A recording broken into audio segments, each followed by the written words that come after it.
ہم وہی کہیں گے جو ہمارا دین ہم کو بتاتا ہے۔ عمل کرو تو تمہارا بھلا ہے، نہیں کوئی عمل کرے تو نقصان ہمارا نہیں ہے، اسی کا نقصان ہے۔ کہ رسول اکرم صلی اللہ تعالی وسلم کے علم سے زیادہ شیطان اور ملک الموت کا علم۔ برادران اسلام، السلام علیکم ورحمۃ اللہ وبرکاتہ۔ اب تک آپ کو بار بار مسائل بتائے گئے ہیں، اب چند باتیں آپ کو عقائد کی بتائی جا رہی ہیں تاکہ فرع کے ساتھ ساتھ آپ کی اصل بھی درست ہو، کیونکہ جس کے عقیدے درست ہیں ان کی نمازیں درست ہیں، جن کے عقیدے درست ہیں ان کے روزے درست ہیں، جن کے عقیدے درست ہیں ان کے سارے نیک اعمال درست ہیں، اور جن کے عقیدے درست نہیں ہیں ان کا کچھ بھی درست نہیں ہے۔ تو سب سے پہلے ہم چلتے ہیں عقیدے کی طرف۔ تو اہل سنت والجماعت کا عقیدہ یہ ہے کہ اللہ تبارک و تعالی نے اپنے محبوب صلی اللہ تعالی علیہ وسلم کو اپنی ساری مخلوق سے زیادہ علم عطا فرمایا ہے۔ حضور علیہ السلام کا علم اللہ تبارک و تعالی سے کم ہے، لیکن تمام مخلوقات الہیہ سے زیادہ ہے، کہ اتنا زیادہ ہے کہ آپ اس میں مقدار بھی بیان نہیں کر سکتے۔ اگر کوئی شخص حضور اکرم صلی اللہ تعالی علیہ وسلم کے علم سے زیادہ کسی دوسرے کا علم بتائے تو وہ شخص اہل سنت والجماعت کے نزدیک مرتد ہے، کافر ہے، اس کی بیوی اس کے نکاح سے نکل جائے گی۔ یہ عقیدہ اہل سنت والجماعت کا ہے۔ اور وہابیوں کا عقیدہ یہ ہے، دیوبندیوں کا، کہ رسول اکرم صلی اللہ تعالی وسلم کے علم سے زیادہ شیطان اور ملک الموت کا علم ہے۔ یعنی شیطان کا علم اللہ کے رسول صلی اللہ علیہ وسلم کے علم سے زیادہ ہے، اور رسول اکرم صلی اللہ علیہ وسلم کا علم شیطان اور ملک الموت کے علم سے کم ہے۔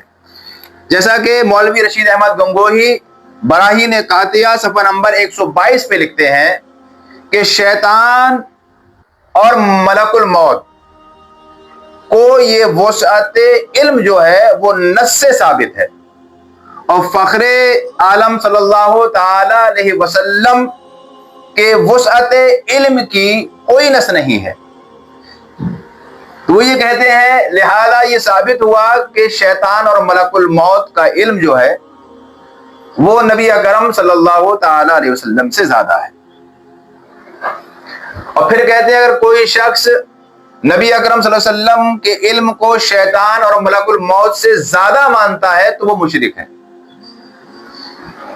اہل سنت والجماعت کا دوسرا عقیدہ یہ ہے کہ رسول اکرم صلی اللہ تعالی علیہ وسلم کو جو اللہ تبارک و تعالی نے بعد علم غیب عطا کیے ہیں وہ اس قدر وسیع و عریض ہے اور جلیل و عظیم ہے کہ تمام مخلوقات میں سے کسی کا علم بھی رسول اکرم صلی اللہ علیہ وسلم کے علم کے ساتھ مقدار کیفیت میں کسی بھی طریقے سے مشابہ نہیں ہے۔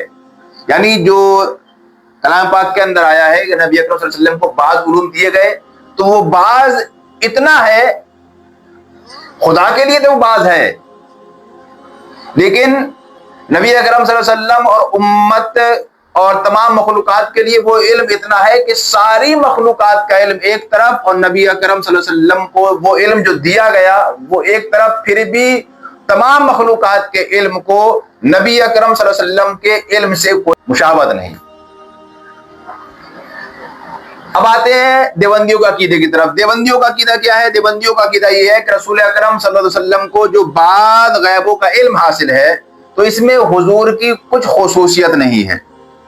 ایسا علم تو عام لوگوں کو، بلکہ ہر بچے، ہر پاگل کو، بلکہ تمام جانوروں کو، چوپاؤں کو بھی حاصل ہے۔ آپ ذرا ان کی دشمنی دیکھیں اور ان کی نفرت دیکھیں۔